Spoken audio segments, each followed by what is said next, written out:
Šiandien Lietuvoje lankosi Vokietijos užsienio reikalų ministras Gvidas Vestervelis su delegacija. Susitikimo su šalies prezidente Dalia Grybauskaite metu aptarti dvišalio bendradarbiavimo energetinės nepriklausomybės klausimai, ES santykiai su Rusija ir Baltarusija, Lietuvos pasirengimas kitais metais pirmininkauti Europos bendradarbiavimo ir saugumo organizacijai.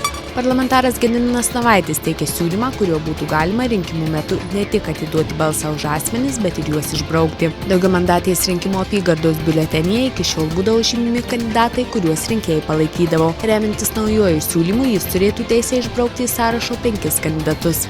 Ketinama imtis griežtų priemonių kovojant su vadinamaisiais grafitų meistrais. Iškelta byla, kurioje asmenys arba asmuo visame Vilniaus mieste palikę užrašą Solomon, kaltinami jų neidentifikavus, o tik remiantis faktu. Vilniaus savivaldybės atstovų teigimu, kasmet grafitų meistrų išdarkytiems pastatams sutvarkyti skiriama apie 500 000 litų.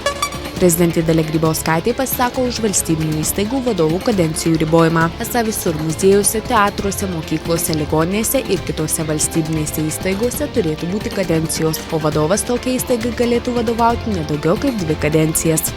Sveikatos apsaugos ministerijoje speciali darbo grupė kuria projektą, pagal kurį nemokama liktų tik būtinoji medicinos pagalba. Už visas kitas paslaugas tektų mokėti. Tiesa, nepasiturintiems ir skurstantiems asmenims būtų teikiama daugiau nemokamų paslaugų.